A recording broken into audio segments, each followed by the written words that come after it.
Bienvenidos a El análisis de vibraciones, principios y aplicación por Vibrotecnología en Vibration Cloud.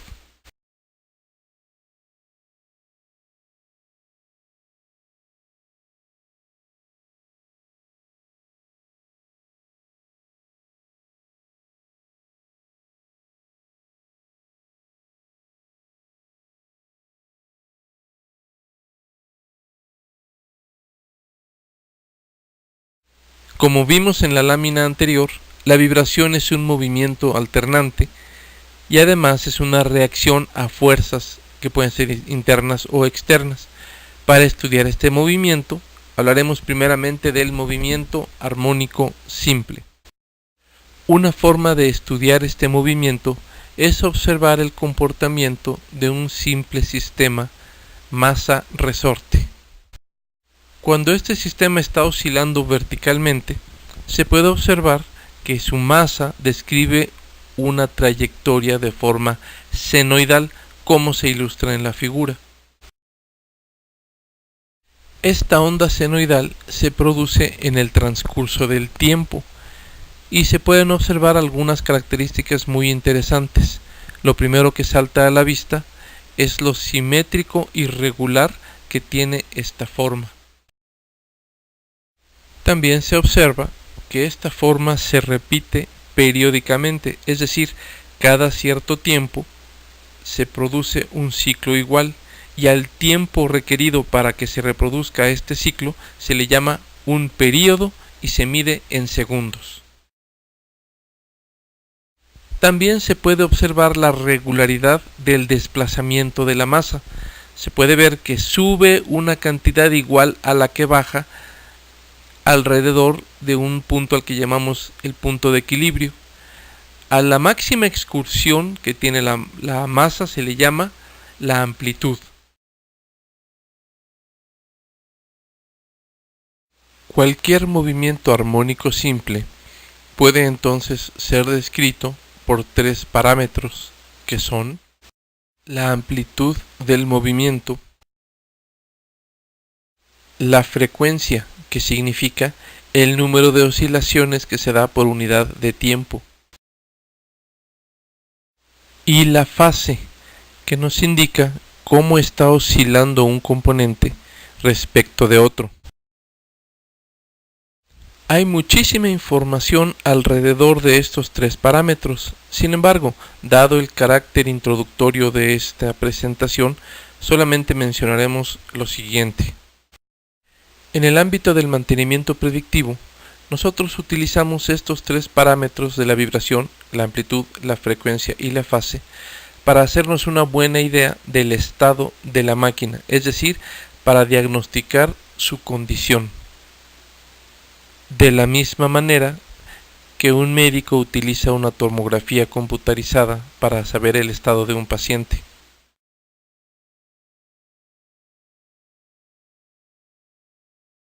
En términos muy generales, estos tres parámetros se interpretan de la siguiente forma.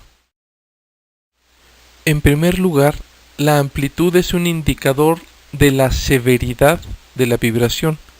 Dicho en otras palabras, cuanto mayor sea la amplitud, peor será el problema que estamos observando. Particularmente si este problema, es decir, esta vibración, está siendo medida en velocidad de vibración, como lo pide la norma ISO 10816, que nos indica en un código de colores si la máquina está bien, regular o mal, dependiendo de su nivel de vibración. Por su parte, la fase nos permite distinguir entre diversos problemas.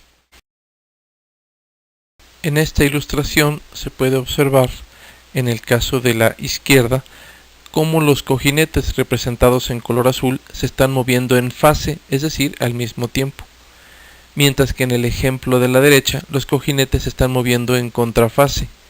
Y esto nos dice que el caso de la izquierda es un desbalance estático, mientras que el caso de la derecha es un desbalance de par.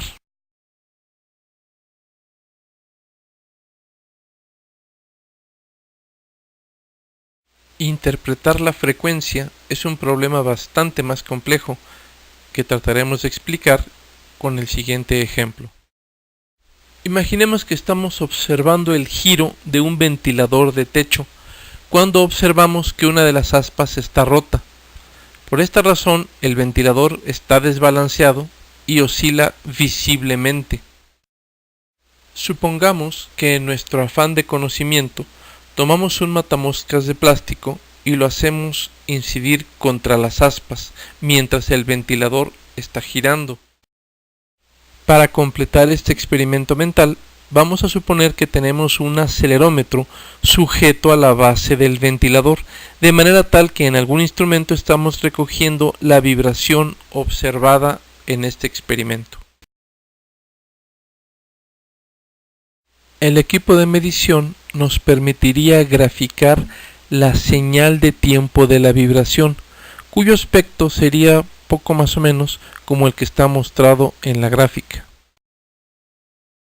El aspecto más o menos complejo que tiene esta gráfica se debe a lo siguiente. En primer lugar, el hecho de que el ventilador esté desbalanceado va a producir una onda completa por cada vuelta que dé dicho ventilador. Esto se expresa diciendo que tiene una vibración 1 por, es decir, una vibración cuya frecuencia es igual a la frecuencia de giro.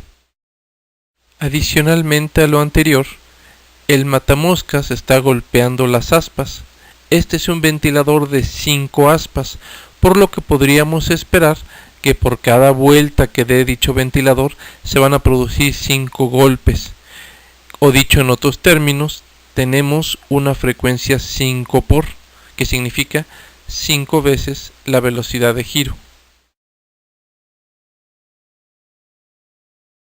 Por lo tanto, la señal de tiempo nos muestra de manera fidedigna el efecto que tienen ambos problemas en el ventilador, es decir, el aspa rota y el golpeteo con el matamoscas. Recordemos que utilizamos amplitud, frecuencia y fase como indicadores del problema en la máquina. En una situación tan sencilla como la descrita del ventilador, vean por favor que la señal de tiempo resulta bastante compleja. Imaginen ustedes una máquina real donde tenemos problemas en engranes o problemas en rodamientos o problemas eléctricos en el estator del motor o cualquier combinación de estos.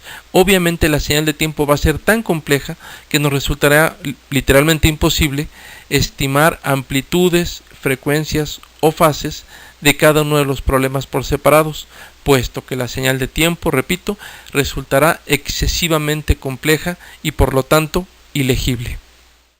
Sin embargo, una vez más las matemáticas vienen a nuestro rescate y a través de un concepto matemático que se llama la transformada de Fourier, podemos obtener una nueva información, una nueva gráfica que se llama el espectro de vibración. Observen por favor el aspecto de esta nueva gráfica del espectro de vibración. Noten que es muy diferente en sus características a la señal de tiempo, sin embargo contiene exactamente la misma información. Observen que la señal de desbalance aparece aquí como un pico, mientras que la señal de los golpes del matamoscas aparecen como otro pico de mayor frecuencia, de hecho 5 veces mayor, y de amplitud menor.